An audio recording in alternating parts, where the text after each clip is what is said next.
Hello and welcome to this week's Convex Conversation with me, journalist Helen Fospero. I'm holding what looks like a black knobbly rock. It is in fact a polymetallic nodule from deep down on the ocean bed of the Pacific.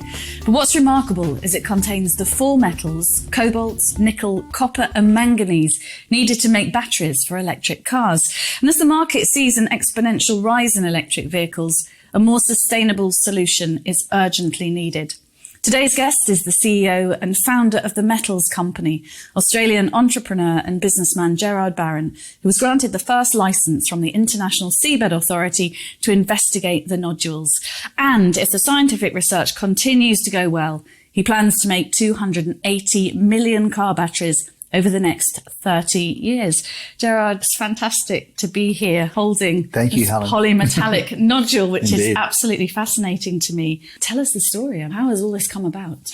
Well, it's a rich history, which of course, for those people listening in the UK, started with the Royal Society funding an expedition way back in the 1870s when explorers wanted to know what lay on the bottom of the ocean. And they converted a gunship, the HMS Challenger, into a science ship and took the guns off and put science labs on. And the steam piston had been developed and they didn't know how deep the oceans would be, of course. So they had tens and tens of miles of rope and they set sail. And they came back 4 years later, having surveyed the oceans. And so they dragged this dredge, effectively it was, off the back of the boat and recovered it and started mapping the depths of the ocean. And so what they found was that these nodules are in many parts of the oceans, but there was only one part that was of particular interest. And it's a part that we're now exploring intensely.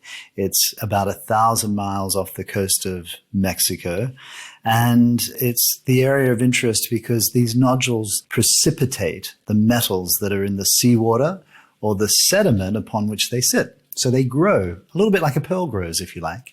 And if you look to the right of where this area is, you see the Rockies and the Andes, and they were covered in nickel and copper, and they formed through volcanogenic explosion. And so all of the metals spewed into the Pacific Ocean, and they all settled on this one particular patch.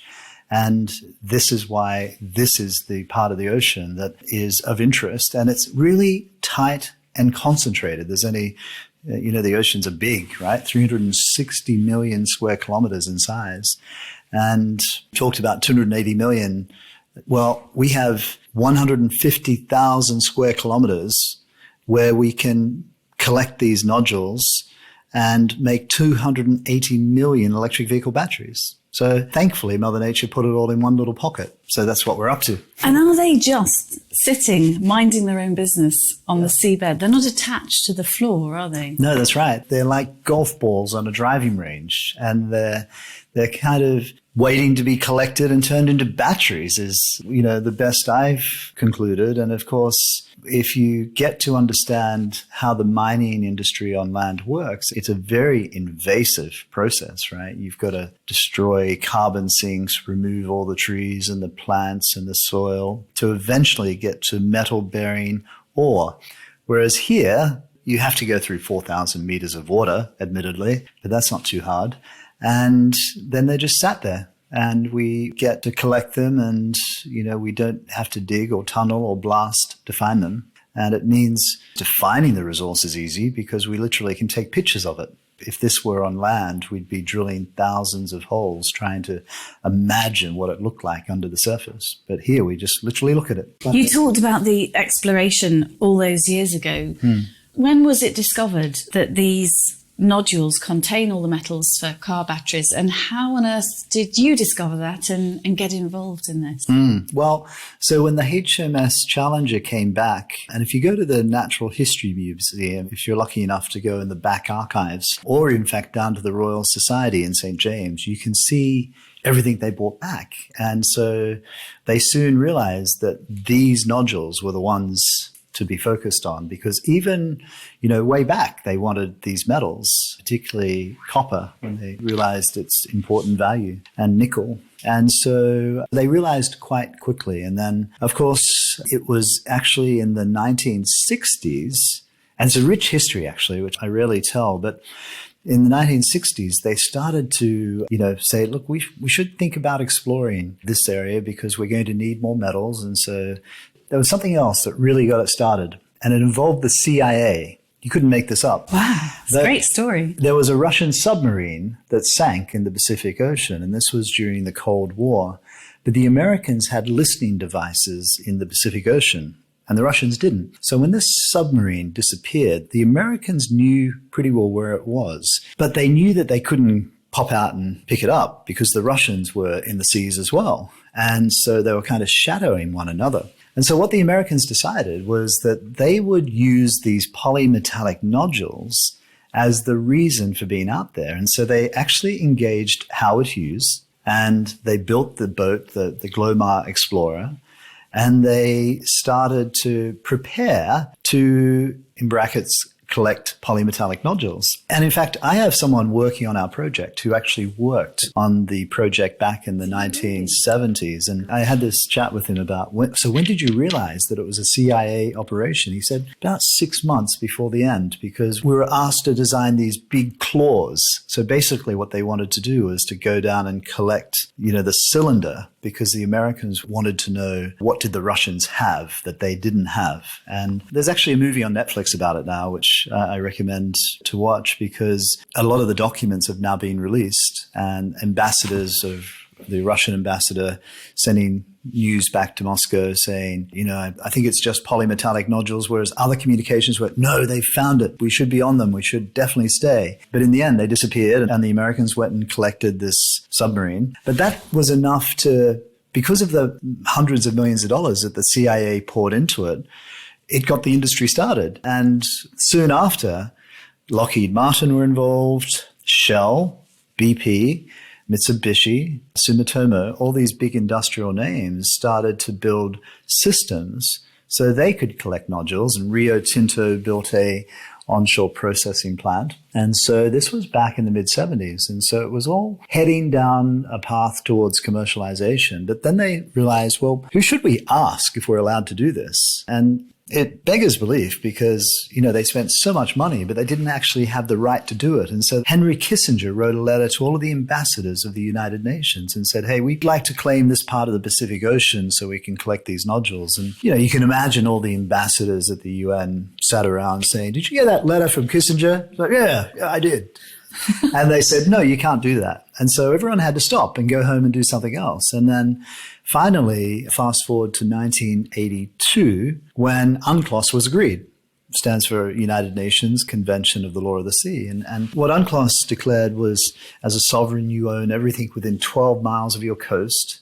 You have an economic right to everything within 200 miles, but beyond that, it's not yours. In fact, it's going to be deemed the common heritage of mankind, and so it's owned by everyone. And they set up this organization called the International Seabed Authority, which is a little bit like the United Nations. It's made up of 167 member states plus the European Union, and they govern the high seas. And their job is to put in place a regulatory regime to allow the development of this industry and any other industries that would be in the high seas. And that's where we find ourselves today. And I think what we did is we were actually the first private company to apply for an area, because when they drafted UNCLOS, they were very focused on allowing the developing countries, the poor nations of the world, to participate, because they didn't want it dominated by the rich nations. But knowing that a poor nation would never be able to put an application together, they allowed a developing country to sponsor a private company. I mean, we were in this space. We were studying the law of the sea. We were understanding how it would all work. And so we saw the commercial opportunity, and we approached a developing country back in 2006-07 about sponsoring an application of ours. And so that developing country was Nauru, quickly followed by the Kingdom of Tonga. And we were the first private company to apply for an area And we I think we lead the way now. As a company, we're busy doing all parts of the project that need to be done. For example, the offshore engineering, we're building our first production system. We're completing our onshore pilot processing work. We're in the middle of our environmental impact studies. Our boat is constantly going backwards and forwards to the area. Filled with scientists, we're baselining all of the data from the region so we can see the impacts. We're developing the technology that will allow civil society to look at what we're doing, will allow the regulator to look at what we're doing. The goal is to be in commercial production by 2024, which is only a few years away. It's also a perfect time because if you look at the demand-supply curves for the metals, they all start to bifurcate around that time because, people are only starting to understand what it means to move electric. Because if we stop using fossil fuels, it means we have to rebuild the infrastructure upon which we operate on. The electric cars. There's no point having coal-powered power plants to charge our electric vehicles. That's ridiculous. But it takes metal to build all of this stuff, right? Metal to build the batteries, metal to build the windmills, metal to build the solar panels, and on it goes. And so when you first started to explore, were you not necessarily thinking about electric car batteries? You were looking more at the nodules for the high content of those key metals and the fact that I think I'm right in saying there's very little wastage in these either, is there? That's right. You're right to say we were focused on metal production with lower environmental impact. Because today, those metals are being used, copper is used as a conductor material, of course. Nickel is used mainly to make steel, stainless steel. And of course, the demand for those metals is continuing to increase without electric. It's continuing to increase because we still have billions of people living in poverty around the world. The industrialization of the developing world is continuing at a pace. And we saw the last time there was a commodity supercycle was in 2003, and that was driven by China because they were going through a massive transformation. But now there are many other nations who are doing the same. And so we talk about electric vehicles now because the alignment between the resource, what's in the nodules, is so perfect for what the electric vehicle industry needs. But there are many other demand drivers as well, and they include the industrialization, like I mentioned, the fact that population growth continues. By the end of this century, we'll have 2 to 3 billion more people, and that puts more demand on metal production. And so electric vehicles is obviously a very topical issue for us. It's a topical issue for me as well, the electric vehicle market. And I do remember many, many years ago being among the first people to have a Prius, a hybrid car, and then being absolutely horrified watching a documentary to see what went into creating the battery and how much of the planet was destroyed. I mean, there are still many, many downsides to what goes into an electric car battery. I'm thinking CO2, cobalt and child labour. I mean, will you just talk us through some of those negative sides to what's going on now and the downsides for the planet? Yeah, well, what really I guess got me all in on this, because originally I was attracted to it as a business idea. But then when I started to understand climate change and what an existential crisis was in front of us, and so I then started to investigate, if less fossil fuels means more metals, what's the true impact of more metals? And I think that will be a really sad awakening for people as they start to understand this, because metal production largely happens out of sight, out of mind. You don't see it. Last year, the mining industry generated 190 billion tons of waste. Now, to put that in context, all municipal waste around the world totals 2 billion tons. So 2 billion compared to 190 billion. And it's not just the waste, but the waste is impactful because land-based ore bodies have some serious disadvantages that we don't have, because our nodules precipitate, they grow, and they take the metals that are in solution in the seawater or in the sediment. And as a result, we don't have any of those nasty elements like mercury or arsenic, which unfortunately land-based mining does have. And so land-based mining resources either form through volcanogenic activity or through wet leaching that happens over tens, hundreds of millions of years. And unfortunately, you can't use that material unless you extract those nasty elements. And that means that you can't release them into society because they would poison everyone and destroy all of our nature. And so the mining companies have to keep them. They're called tailings. And these tailings dams are not perfect because they're literally like a big dam full of poisonous stuff. And we've seen in Brazil recently that these dams, even when they're owned and operated by the best in the mining world, fail.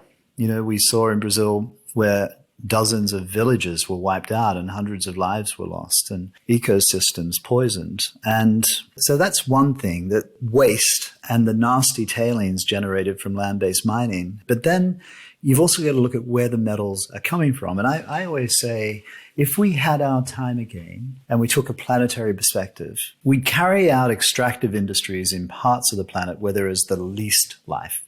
We wouldn't go to the rainforests, we'd go to the desert because there's no creatures that are visible. Yes, there are some creatures that come out at night and there's some creatures that are living in the sand, but the comparisons are obvious, right?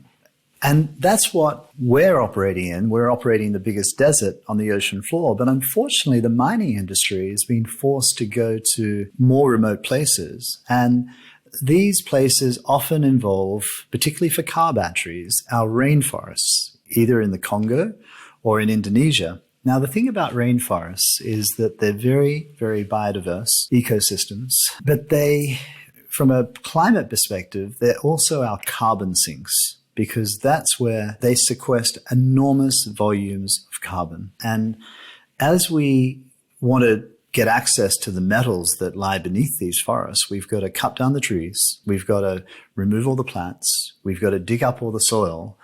And as a result of that, we release like gigatons of CO2. And, of course, people sometimes say, yeah, but the oceans are full of carbon as well. Yes, they are. But in our case, the carbon is kept at 4,000 meters below sea level in the sediment. And so we don't have any impact on the sequestered carbon.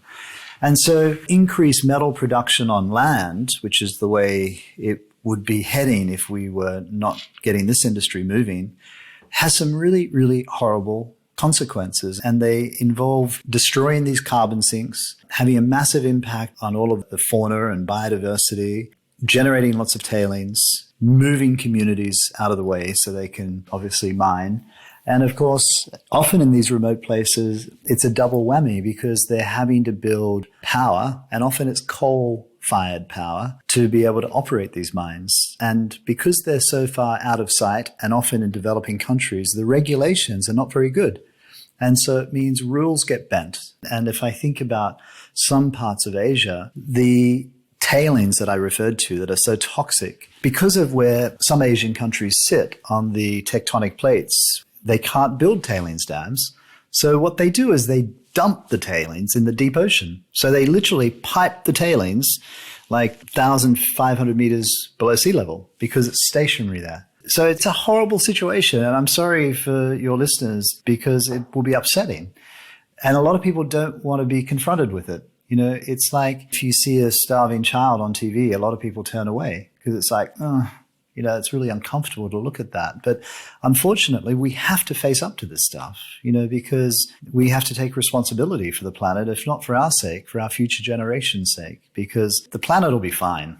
The planet has been through many iterations of itself. Continents have been together and separated 7 times. I mean, it's 4.5 billion years old, yet our impact in the last 100 years is really, really noticeable.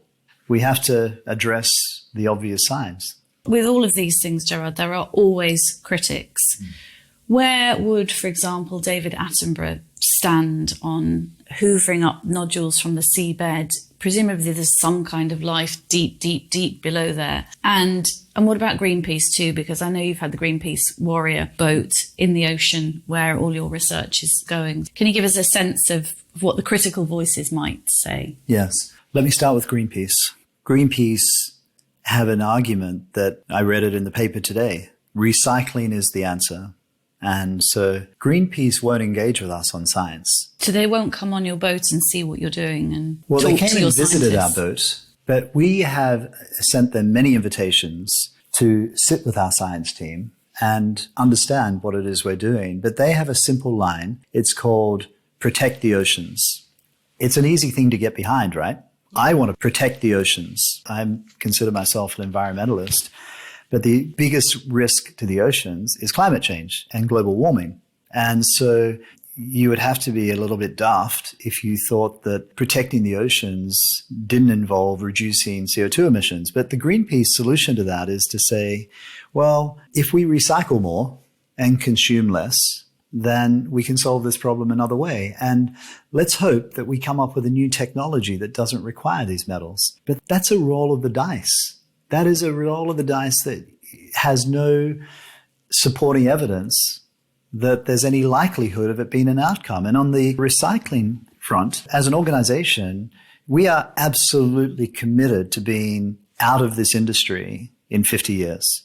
I hope less, because the world is moving towards a what we call a circular economy, where we have to stop extractive industries. But the hard, cold facts are that, and just imagine it yourself. If you and I go and buy a new electric vehicle today, then in 10 years' time, that battery will be maybe end of life and will need to be recycled.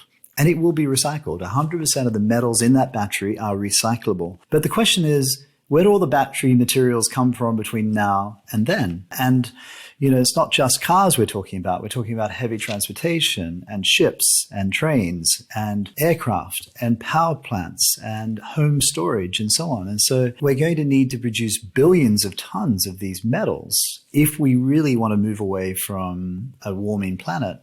And so my frustration with, the environmental groups is, when I took over as chairman and CEO of the company, I thought I'll be able to sit with all of the NGOs because they surely want the same thing that I want. But unfortunately, their business model is a little bit different. And they have the cheek to say, oh, but you're marketing, you're greenwashing. It's like, hang on. I spend 90% of my money on science, on research, whereas Greenpeace is, I think, probably the other way around. They don't spend much money, if any, on research at all. They'll sail the Rainbow Warrior out to stick up a sign every now and then, but that's not going to provide solutions because there's no easy choices and there's no perfect solution either. If there was, if I could find one, then I'd be in that business. I'd be doing everything I can to support that. Nuclear is a great example, right? The world had a choice to go down a path of nuclear power. It chose not to. We probably missed a massive opportunity. Unfortunately, that opportunity is gone now, I think. And the likelihood of it becoming a viable power source at scale is very, very low. So we have to deal with the facts that we have. So on the green pieces, what they're worried about is several fronts. One is, well, what about we're going to disturb the ecosystem down there. We're going to scour the seabed. But when you look at the environment we're operating in, you want to operate where there is the least life. And so to begin with, let's baseline what life is down there. And the evidence is that there's around 13 grams of life per square meter. And 13 grams, that's an interesting way of 13 grams of living it. matter per square meter. And that's mainly bacteria living in the sediment, living in the mud. Because if you look down there, all you see is thousands of miles of nodules lying on the seafloor. And every now and then you'll see a sea cucumber or a starfish, but you don't see plants. You don't see fish swimming around. You might see an octopus every now and then, but unfortunately, you don't see those living matter because there's no food. There's no energy down there. And all of the food that gets there decomposes down through the water column. And so it's an area of very low energy. And so the starting point is there is less life to impact. But the fact is, what we do is we put a pair of trawler tracks or car tracks through there as our collector goes through. And we can engineer our system to minimize that impact. And then Greenpeace would point to the fact that, but 30 years ago we ran a trial and the area hasn't recovered. It's like, hang on, what are we talking about? You can still see the car tracks. If you go to many of our deserts, look at the Dakar to Paris rally, you can see car tracks that went through there 10 years ago, 100 years ago. And you compare that to what rehabilitation doesn't happen with land-based mining. Well, you compare that to the indigenous tribes that are displaced, or the CO2 emissions, or the great swathes of the Amazon that have disappeared. We interviewed an explorer recently who did a documentary for Amazon Prime on the Amazon. And he said it's absolutely heartbreaking. There's nothing romantic about going to the Amazon anymore. Are there concerns that you're disturbing any important life on the ocean bed? Well, I can't help but think that if Sir David had a chance to look at the case to collect polymetallic nodules, as opposed to other types of metals that are in the ocean, because there are also, like mountain tops of metal, chimneys and seafloor crusts that also contain metals that we do not advocate collecting, because that is a mining operation. Whereas what we're doing is collecting these loose nodules off the ocean floor. And, I would welcome the opportunity of sitting with Sir David to say, look at this case and look at the fact that the area in which they're located, firstly, is very low sea life, and we can collect them with very low impact, and compare that case to the alternatives, because unfortunately, that's the way we have to start thinking. We have to start thinking about trade-offs, because Sir David thinks about the planet, and we can't just think about oceans or forests. We have to think about planetary impact, because all of these systems are interconnected. The biggest threat to the ocean is rising CO2 emissions, because they're warming the oceans. You look at coral reefs are all dying through coral bleaching because everything's getting warmer. So there's a lot of people, a lot of conversations you have to have. And in the case of Sir David, he's the vice chair of that NGO. And I guess he's heard their perspective and he's yet to hear mine. So holding my polymetallic nodule, which is quite comforting actually holding it in my hand. How many of these, what sort of quantity are we talking about for a car battery? The good news is that there's higher concentration of these metals. And so the average car electric vehicle will have around 155 kilograms of those four metals. And to produce those 155 kilograms, we'll need to collect 6 tons of our nodules. And that's a lot, processing. isn't it? A lot. It's a lot, yeah. But you compare that with on land, where we would have to collect 64 tons. And so that means a lot more energy, a lot more waste, a lot more matter that you've got to move, if you like. And of course, the other thing is there is everything in that nodule that you hold in your hand we use. So there's a lot of other matter in there that is also goes into society. A lot of manganese silicate, for example, that's used to make steel. For the car battery itself and the copper wiring, we'd have to handle 6 tons. And, we'd lift them ashore, we'd put them on our transporter, and we would process it at a processing plant, which of course we would power with renewable power and so on. But yeah, extracting metals it's a big industrial activity. And how do you get them? I mean, I can't imagine. I sort of can imagine actually them sitting a couple of miles down in the dark on the seabed. Do you hoover them up? Have you got? Do you use drones as part of it all? Or? At the moment, what's going on under there, Gerard? Yeah, well, just think of it as that golf driving range, and we put a tracked vehicle because the soil is quite soft. But we put a tracked vehicle down there, so it has like caterpillar tracks on it, and it glides along the ocean floor, and it uses a great engineer. In our case, it uses an engineering system known as the Coanda effect, which allows us to lift the nodules with minimal impact on the area. But of course, there will be some impact, but very minimal. And so we then lift up the nodules, suck them up, put them into a basket where we leave behind the sediment, because there will be some mud, think of it as. So we leave that behind, and then we put the nodules into what's known as an air riser. Think of it as a massive straw that goes 4,000 meters attached to the boat. It gets compressed air injected into it about a third of the way down, and that compressed air expands, rises, creates a vacuum, and it vacuums up the nodules from the ocean floor to the production vessel. And another way to think of it is like harvesting a paddock of wheat, because we'll have more than one harvester down there. In time, we might have 6 or 7 or 8 of them just moving along the ocean floor. And that's one of the advantages of an ocean resource, that on land, you have to spend billions of dollars building the infrastructure around the ore body, because the ore body ain't moving. And so you've got to build a deep water port, a railway line, roads, power, water supply, villages for people to live. Whereas in our case, we don't have to do that. We have to convert an asset into a ship, for example, or build a new ship, float it on out there. We can be in production soon after. And it's all mobile because it's like slowly moving across the ocean floor. It must feel quite incredible for you. I mean, you've been a businessman for a long time, an entrepreneur for a long time. Do you ever sort of sit back and pinch yourself really and think that you are on the verge of doing something that hopefully will make a massive difference, not just in your lifetime, but also in your children's lifetime, and contribute to helping save the planet, which, let's face it, is in absolute crisis right now, climate change-wise? Pinch myself, no. Slap myself sometimes. It's like, why did I take this on? Because, when you wake up and at times you are being villainized by, Greenpeace, who are saying that we're greedy, money hungry. So that's upsetting because, of course, we are a for-profit business. We've just announced that we're becoming a public company, actually. But the reason we're doing that is we need capital to do this. We can't do it on $2 donations. We need to raise billions of dollars. And so the most efficient way of getting access to that capital is in the private sector. But look, I'm attracted to impossible challenges. A decade ago, this looked like an impossible challenge.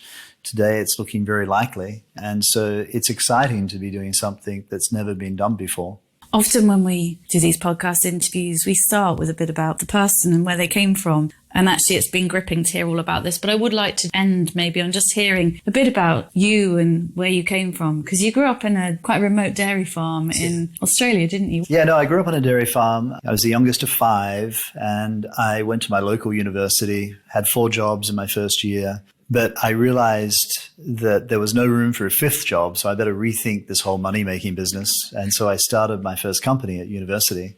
And I've been self-employed, if you like, ever since. And I've been lucky enough to build some great companies around the world. Australians have a sense of adventure, and so I look for any excuse to get on a plane and travel. And so I was manufacturing automotive batteries in China in the early 90s and building distribution networks around Europe and Australia. I had a telecommunications business that I sold to Singtel. And then I started a software as a service business in 2001, which I grew to 30 odd countries. And so, yeah, look, it's been an amazing journey. You'd argue I've never had a real job, it's been quite strange yet. But I think everything for me is pointed to this moment, to be honest. I went through my own little midlife crisis in 2013, 14, where you ask, why am I doing this? You reflect on your own personal relationships, your work relationships, and what's the scorecard going to look like at the end of it? Why am I doing this? And so it allowed me to rethink where I wanted to spend my time and energies. And, this has now become my 168-hour-week activity, which is probably makes me a little bit dull. It doesn't make you dull at all, but I'm also slightly intrigued about you growing up on a dairy farm. There's quite a romantic image for me of that. Was it an idyllic childhood, and were you in the middle of nowhere in Australia at that point? Yeah, I was in the middle of nowhere. We have another term for it, which I probably can't repeat on this podcast. But yeah, I had a disabled mum, so that was a big impact on my life. She's still of great mind. She's still alive today. And she approaches 90 and, she's always been my hero. And it's kind of funny. People often say, how the hell did you get from a dairy farm to here? And like all of us, you just deal with what you see in front of you. And I'm not sure how I got here, really, other than I was determined not to be a dairy farmer. Did you spend your childhood milking cows and all that kind of thing? Yeah. Did you? I mean, Come on, indulge me a little bit. Oh, my God, totally. If I wasn't at my mother's side, I was at my father's side, He was also the local windmill repairer. Was he? So nothing more I would enjoy than going for a day out with Dad to climb up a windmill. And he would be the guy that everyone called, if their windmill broke down. And if your windmill breaks down, things die, mainly animals. So I used to milk the cows every single day. And in between, drive tractors and machinery. I mean, it was idyllic, really. And was it a beautiful part of Australia? Where were you? Yeah, it was on the Darling Downs, which is about 3 hours inland from Brisbane. Yeah, it was idyllic. I mean, unfortunately now it looks like hobby farms. A lot of the farmers have sold them off to city dwellers who turn them into 80-acre blocks and, run horses. But yeah, that was an absolutely great upbringing. That sounds amazing. I could talk all day to you. We've been sitting here with a beautiful view, which I think we should just share with our listeners. We're looking out over Hammersmith Bridge. So you're a long way from home right now, or original home. But it's been fascinating talking to you, and best of luck with the project. I shall treasure my nodule and look forward to driving a car with the battery from those nodules. Thank you, Gerard. Thanks, Helen. Well, you've been listening to Gerard Barron, CEO, chairman and founder of the Metals Company, the man who plans to revolutionise the way electric vehicle batteries are made using polymetallic nodules from the seabed in the Pacific. I hope you've been as fascinated by Gerard's story as I have. It's been a pleasure to have your company today. Thanks for listening. You can download and subscribe to our whole series of inspirational chats at convex.podbean.com, or search The Convex Conversation on Spotify, Apple and Google Podcasts, or simply ask Alexa. I'll be back next week. Bye for now.